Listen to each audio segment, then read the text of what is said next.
Well, hello everyone. Welcome to P.B.M. Vending. Today we're going to talk all about money. Now, what I'm going to discuss today is some of the financial steps and things that happened along the way that I was unaware that I needed. But God made sure that these things happened. And boy, am I thankful they did. And I'm going to start and end the video with the same message. And the message is this. No matter what you do, no matter what your business plan, God's way is no debt. When I was in school, my major was in business. To the best of my knowledge, there was only one chain at the time of any size that was self-financed. And you know who that was? White Castle. They never borrow money to expand. They pay cash on the barrelhead. And because they do that, if times get tough, they're safe. Now, they grow a lot slower than the rest of the businesses, but when they do grow, they grow solidly. They don't ever go back. No debt. So how do we do that? And that's not going to make sense when I tell you the first thing we're going to talk about is credit cards. You say, well, if we're not supposed to have debt, how can you have credit cards? Well, here's the deal. In order to buy online, you have to use credit cards. I guess you could use PayPal, but still you got to use your credit card. But here's what I do. I buy everything that I need. In fact, I try to buy as much as I can on my credit card or my normal bills, and then set the money aside, and then when the bill comes in, I pay it off. And why do I do that? Because I get cash back. Now, up until about 6 months ago, I used Discover. Because Discover gave me 1% back, and sometimes 5% depending on if I was getting, so like every 3 months they would have a special, like if you buy gas or go to restaurants, that money you would earn 5% on, everything else you get 1%. Not a bad deal. I made several $1,000s on that and put it into a mutual fund. When I started this business, for some reason I was prompted to Google best cashback credit cards available. And there was about 5 or 10 of them. And the best one that I found was Wells Fargo, which is the one I use now. And here was the deal. On the Discover card, you got 1% back up to $1,500.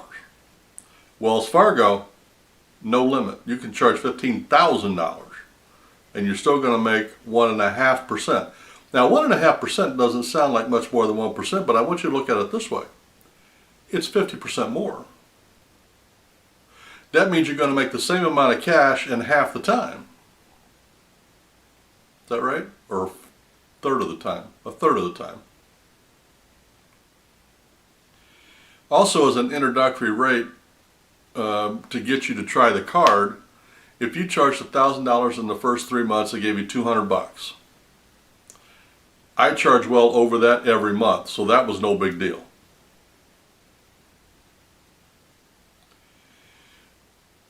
The key is to paying that back every single month. Otherwise, the cash back means nothing.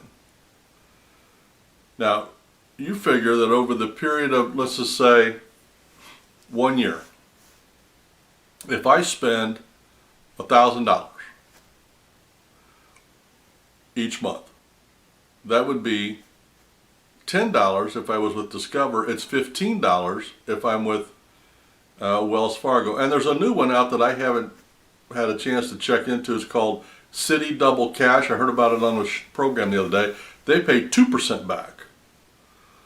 If that's true, I'm going to do that, because on that same $1,000 every month, Discover would be $10 cash back, Wells Fargo would be 15%, and Citi Double Cash would be 20%.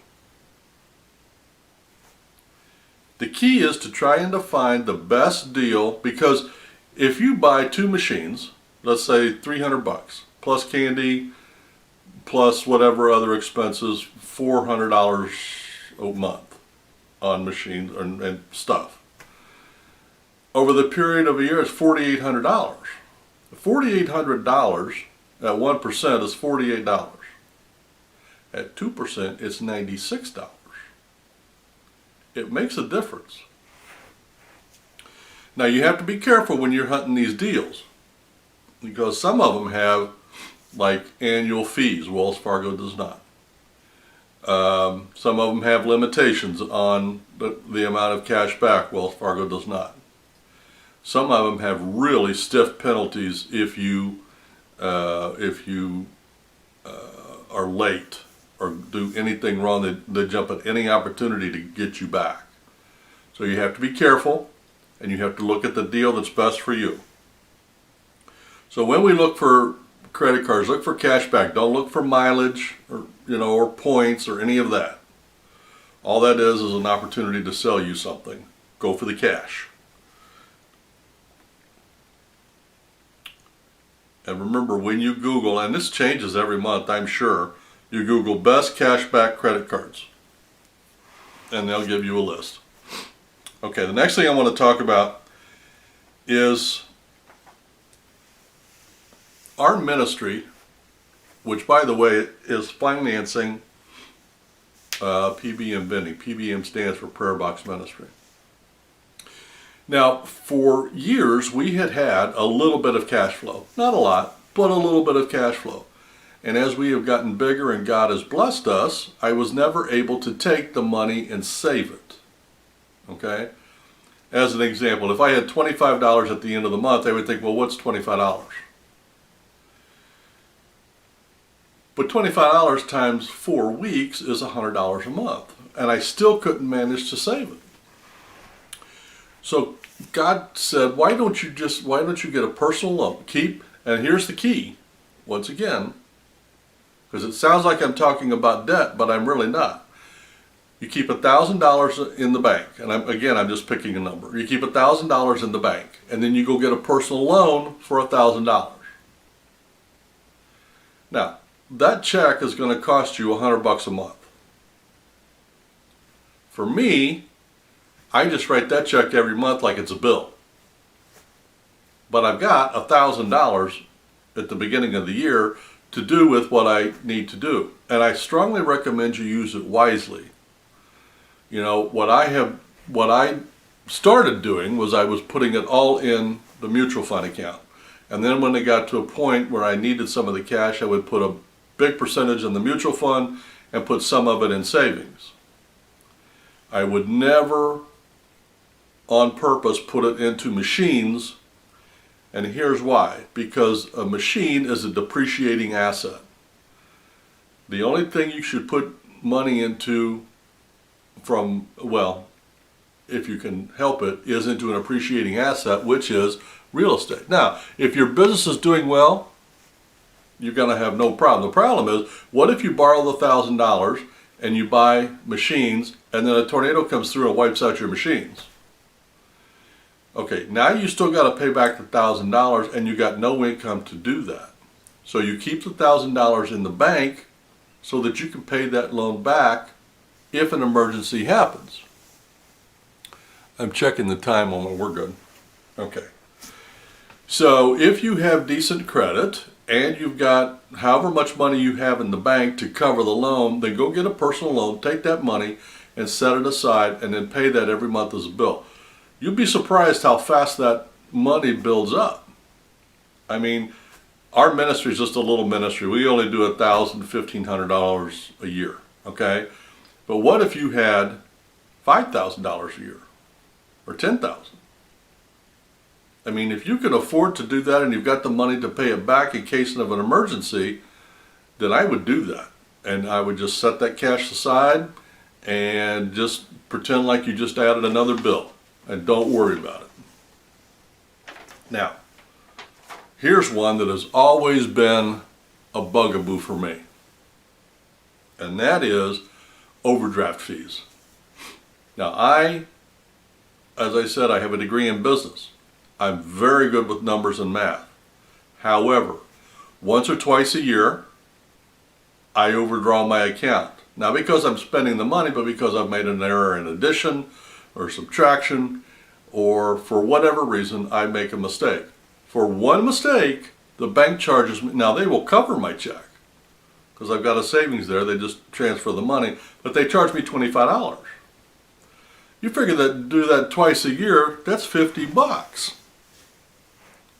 And I mean it. I've had that done for a $10 check. That $10 check just cost me $35. It's so aggravating to me. And to be honest, when we started this business, I had no intention of, that never even crossed my mind. But I was prompted, and so what I did is I went to the credit union where I have my checking account. I got an application, filled it out, took it back that afternoon, and within 2 hours they called me back and said, we're going to give you the, and I really all I wanted was $500, but I asked for $1,000. They gave me $1,000. And here was the key part. And I didn't realize this was a thing until I tried to do this at a regular bank. The bank wants to charge me whether I use it or not. The credit union said, hey, if you don't use it, you don't pay for it. And if you pay it off before the end of the month, there's no interest. So winner, winner, chicken dinner.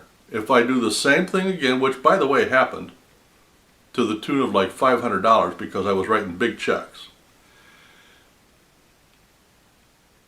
So they come in, they pay the check, which is the same outcome, but they don't transfer it out of my savings, they take it out of the checking account. They don't charge me the $25 overdraft fee. I paid it off by the end of the month, there's no interest.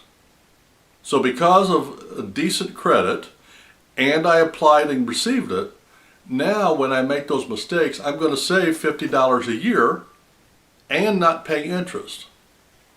Smart thing to do, because the more machines you buy, and you put them on your credit card, so that means the bigger checks you're going to write, and the more machines you got, the bigger checks you're going to be writing for your candy and all of that. It's an important thing, and I strongly recommend you do that. If you don't have the credit to do that, work on making your credit better.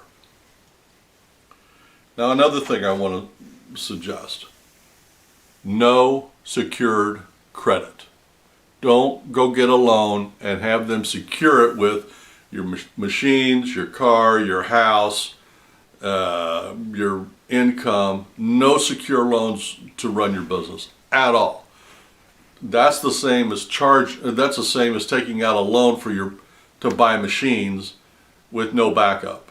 Don't ever do that. Remember, there's no debt, and no secured loans. Pay cash on the barrelhead so that if anything happens tomorrow, like right now, our state is shut down. I have no income for at least a month and a half, could be longer. If I had financed these machines, I'd be in trouble right now because I have no access to getting the money because all the businesses are locked down. But I own all those machines that are out there. Now, I may lose some of them when this is all said and done, but if I had financed them, I'd be in big trouble right now. So no secured credit. Now, I just want to do one shout out. I am a big advocate of kids getting in this business. And for kids, it's hard to get credit. Now, as a parent, my daughter doesn't know this. She is now 20 years old, and she's not very good with money, and I know that. But I had her added onto my credit card as an authorized user, which means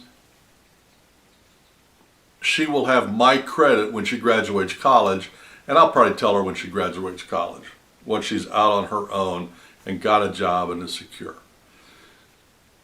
But why am I doing that now?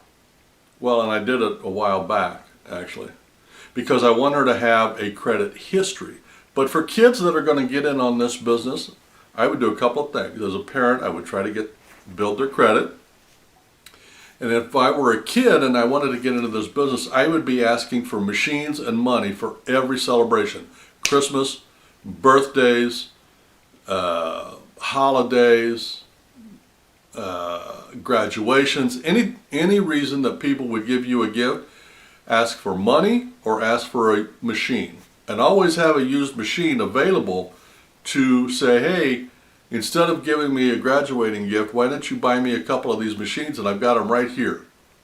They're $100 a piece. For $300 you can give me 3 machines, and I can make money for the rest of my life for those machines. That's how kids can raise money. I just wanted to give a shout out because I think that's important, and kids need to learn that. Well, I've gone longer than I wanted to. I just wanted to sit down and talk about money and the important parts of it as it relates to the vending business. These are important points. If your credit isn't where it needs to be, work on your credit and get that number up. And then go do these things, because this is important. This will help you along your way. We'll see you next week on the next video. My name is Brian, and we'll see you next. By the way, before, would you reach down there and hit subscribe and then that little bell next to it? That way you'll be notified anytime a new video comes out. I'm not trying to monetize, but I do want as many people as possible to see these videos so they can experience our trip as we go through it. Well, we'll see you later.